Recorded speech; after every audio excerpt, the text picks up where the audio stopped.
गुरुग्राम स्थित Om Shanti retreat centre में 3 दिवसीय अखिल भारतीय भगवत गीता महासम्मेलन का आयोजन हुआ, जिसमें साधु संत महात्मा गीता स्कॉलर समेत बड़ी संख्या में गीता प्रेमी शामिल हुए और गीता के अद्भुत रहस्यों पर चिंतन और मंथन किया।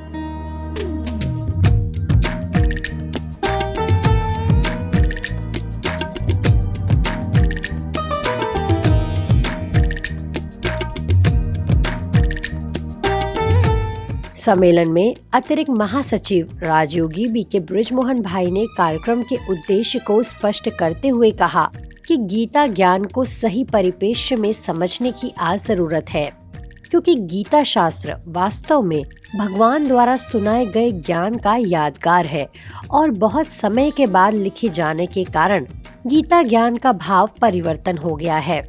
उनके बाद ओआरसी की निदेशिका आशा दीदी ने अपने संबोधन में कहा कि हर एक को जीवन में सुख, शांति और पवित्रता चाहिए, जो कि परमात्मा श्रीमत के सिवा मिल नहीं सकती।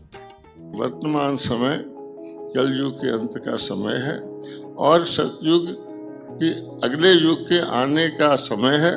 इसलिए परमात्मा स्वयं आकर के वो, क्योंकि ऐसा नहीं कि हम उनका इंतजार करते हैं कि भगवान आएगा तो दुनिया तब तक हम बैठे रहें, धर्म स्थापन नहीं होगा, नहीं, वो आकर स्वयं अंत में आके स्वयं ही बताते हैं कि अब मैं आ गया हूँ और मैं इस प्रकार से धर्म की स्थापना कर रहा हूँ। श्रीमद् भगवत गीता का पहला पाठ सारे जहान के लिए, सारे विश्व के लिए कौन सा है? कौन सा है? तुम देह नहीं हो, तुम आत्मा हो। क्षेत्रज्ञ का ज्ञान, तुम देह नहीं हो, तुम आत्मा हो। मैं आपको बताना चाहूंगी, हमारे फाउंडर प्रजापिता ब्रह्मा वो गीता पाठी थे और जब गीता का अध्ययन करते थे, पहली चीज उनको जब ये दिमाग में सेट हुई कि तुम आत्मा हो, उन्होंने इतना अभ्यास किया। बेटी उनकी निर्मल शांता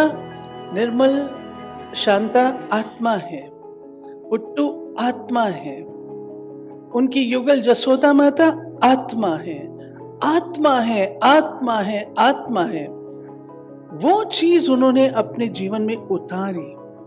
इसके अलावा हरि मंदिर के महामंडलेश्वर स्वामी धर्मदेव महाराज, महामंडलेश्वर दिनेशानंद भारती, महामंडलेश्वर स्वामी दुर्गेश आनंद जी, महामंडलेश्वर स्वामी अभिषेक चैतन्य, स्वामी गणेशानंद महाराज, स्वामी त्रिदंडी चिन्ना जीयर, रामकृष्ण मिशन के स्वामी सर्वलोकानंद, युगांडा में भारत के उच्चायुक्त उपेंद्र सिंह रावत, उत्कल विश्वविद्यालय की पूर्व कुलपति मधुमिता दास, माउंट आबू की वरिष्ठ राजयोग शिक्षिका बीके उषा, सोनीपत से बीके लक्ष्मी एवं जबलपुर से डॉक्टर पुष्पा पांडे ने भी अपने विचार रखे। ये जो मिशन है ना, मैं चाहे माउंट आबू जाता हूँ या कहीं भी जाता हूँ, इतना प्यारा लगता है, इतना प्यारा लगता है, क्योंकि मुझे तो सारे देवी देवता धरती पर उतरे हुए दिखाई देते हैं।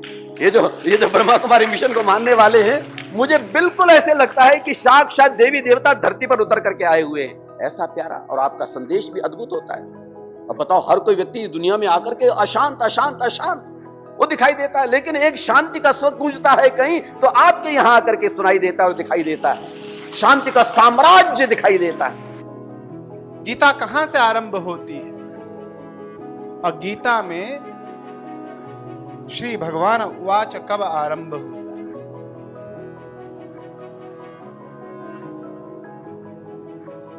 गीता वैसे हम जब अध्ययन करते हैं तो परमात्मा का स्मरण करते हैं, श्री परमात्मने नमः। और परमात्मा के स्मरण के बाद जो गीता का सर्वप्रथम शब्द है वह है धृतराष्ट्र उवाच। धृतराष्ट्र उवाच यानी गीता का आरंभ, गीता की आवश्यकता जीवन में कब है? जब व्यक्ति, समाज या राष्ट्र अंधा हो जाए, तब गीता की आवश्यकता। मनुष्य सदा ही सतयुग में रहता है, भले ही शरीर उसका कलयुग में रहता हो, पर उसका अंतःकरण कहां रहता है? तो अंतःकरण को सतयुग में रखना है हमें। और यदि इस ज्ञान के साथ हम जुड़ जाते हैं, आत्मज्ञान के साथ हम जुड़ जाते हैं, तो बस महाराज फिर अंतःकरण में सदा ही सतयुग रहता है और सतयुग के अंदर परमात्मा प्रत्यक्ष रहता है महाराज। इस विश्व में विचार की दो धाराएं बही है और इन दोनों धाराओं में एक बात समान है,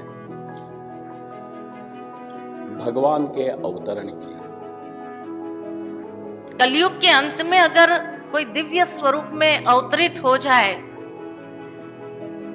तो लोग उनको छोड़ेंगे नहीं, सेल्फी के लिए जरूर पहुंच जाएंगे, कार्य नहीं करने देंगे, धर्म स्थापना का कार्य नहीं करने देंगे, लेकिन सेल्फी, दूसरा हाथ रख दो हमारे सिर पे, आशीर्वाद दे दो। इतनी प्रॉब्लम्स है संसार के अंदर, उसी के लिए जरूर पहुंच जाएंगे। हम मददगार बने ईश्वर के, ये संकल्प उनके अंदर नहीं उत्पन्न होगा। जब ईश्वर को भी यूज करने का विचार आ जाए मनुष्य के मन के अंदर, इससे बड़ी धर्मग्लानि और क्या हो सकती है। और मेरे लिए सबसे खुशी की बात यह है कि जब हम भारतवर्ष से इतने दूर रहते हैं और अपने बहनों से दूर रहते हैं, तो रक्षाबंधन के विशेष त्योहार पर लगभग हर साल पिछले बहुत सालों से ब्रह्म कुमारी की बहनों ने आकर मुझे भारतीय दूतावास में राखी पहनाई है। इस महासम्मेलन के प्रति विशेष रूप से महामहिम राष्ट्रपति श्रीमती द्रौपदी मुर्मू जी ने भी अपना शुभकामना संदेश भेजा, जिसे आशा दीदी ने सभी के समक्ष पढ़कर सुनाया। मुझे ये जानकर प्रसन्नता हो रही है कि ब्रह्मा कुमारीज द्वारा 8 से 10 दिसंबर 2023 तक ओम शांति रिट्रीट सेंटर गुरुग्राम में भगवत गीता महासम्मेलन आयोजित किया जा रहा है। इस सम्मेलन में गीता विशेषज्ञ हमारे जीवन और वैश्विक संदर्भ में गीता के महत्व की जानकारी देंगे। गीता ज्ञान को व्यावहारिक रूप में अपने जीवन में आत्मसात कैसे किया जाए, इसका उदाहरण प्रजापिता ब्रह्मा कुमारीज ईश्वरीय विश्वविद्यालय ने अपनी शिक्षाओं में दिया है।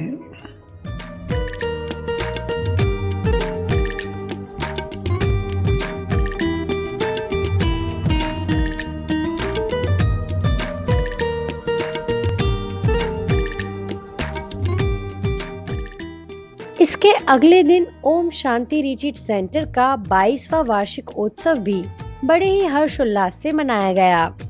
30 एकड़ के विशाल भूभाग में फैला ORC परिसर संस्था के उत्तरी भारत का सबसे बड़ा केंद्र है। कार्यक्रम में संस्था द्वारा एक नए गीत की भी लॉन्चिंग हुई। क्लासिकल सिंगर पंडित ब्रिजेश मिश्रा द्वारा गीत की सुंदर प्रस्तुति दी गई। कार्यक्रम में वार्षिकोत्सव के अवसर पर आयोजित खेलकूद प्रतियोगिताओं के विजेताओं को भी पुरस्कृत किया गया।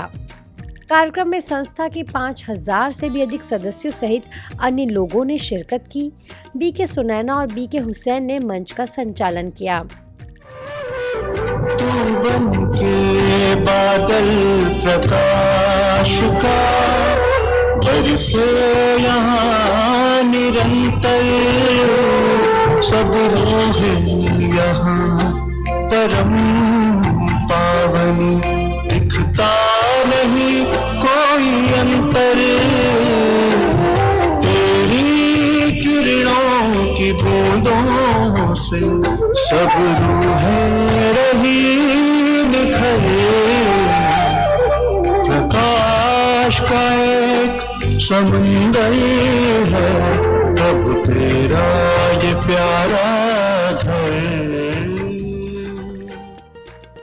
वार्षिक उत्सव की विशेष झलकियां इस प्रकार रहीं। कार्यक्रम का आयोजन ORC के दादी प्रकाश मणि सभागार में हुआ। सभी का स्वागत तिलक, पगड़ी, पटका एवं पौधे भेंट कर किया गया। वीडियो प्रस्तुति के माध्यम से ORC की सेवाओं की जानकारी दी गई। क्लासिकल सिंगर ब्रिजेश मिश्रा ने गीत की बेहतरीन प्रस्तुति से अपनी शुभकामनाएं व्यक्त की। बीके रीना ने ईश्वरी स्मृति के गीत की प्रस्तुति से सबको प्रभु स्नेह से भर दिया। RPS पब्लिक स्कूल देहरादून के विद्यार्थियों द्वारा नृत्य की बहुत सुंदर प्रस्तुति भी दी गई। संस्था के सिरीफोर्ट सेवा केंद्र के कलाकारों द्वारा नाटक की सुंदर प्रस्तुति ने सबका मन मोह लिया।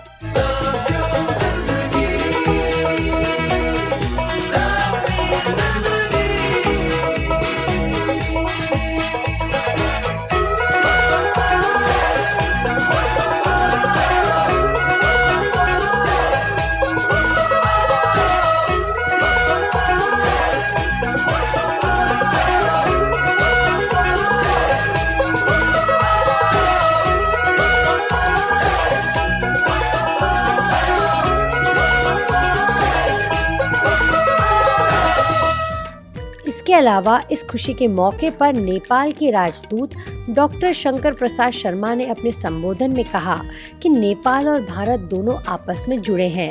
ब्रह्मा कुमारीज ने नेपाल को आध्यात्मिक रूप से जोड़ा है, क्योंकि नेपाल में संस्था के कई सेवा केंद्र हैं जो मानव हित का महान कार्य कर रहे हैं।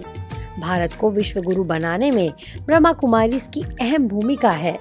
तो वहीं हरिद्वार से पधारे महामंडलेश्वर स्वामी दिनेशानंद जी ने कहा कि ब्रह्मा कुमारी संस्था मानव को जीवन का वास्तविक महत्व बता रही है।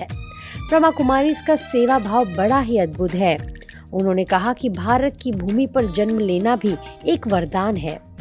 प्रजापिता ब्रह्म कुमारी ईश्वरीय विश्वविद्यालय जो कार्य कर रहा है वो दूसरे दिन के लिए कर रहा है जो तुम्हें पता नहीं है। पहला दिन तो सबको पता है। ऐसा कौन है यहाँ जिसे अपना जन्म दिवस पता ना हो, किस दिन धरती पर माँ के गर्भ से हमारा जन्म हुआ। ऐसा अगर किसी को पता नहीं है तो जरा हाथ खड़ा करना। अच्छा, किस किस को पता है? हाथ खड़ा कीजिए। देखिए, सबको पता है। लेकिन ये प्रजापिता ब्रह्म कुमारी ईश्वरीय विश्वविद्यालय का ORC सेंटर आपको दूसरे महत्वपूर्ण दिन का पता करा रहा है, और वो है कि आपका जन्म क्यों हुआ। ये ORC ने सफलता के साथ जो काम किया है उसके लिए मैं बहुत बहुत बधाई भी देता हूं। अब नेपाल इंडिया तो स्पिरिचुअली पहले से ही जुड़े हैं, लेकिन सीता जी का विवाह यहीं हुआ था अयोध्या में। सो हम बोलते हैं जय सिया राम। तो सिया राम का पहले तो नेपाली आता है।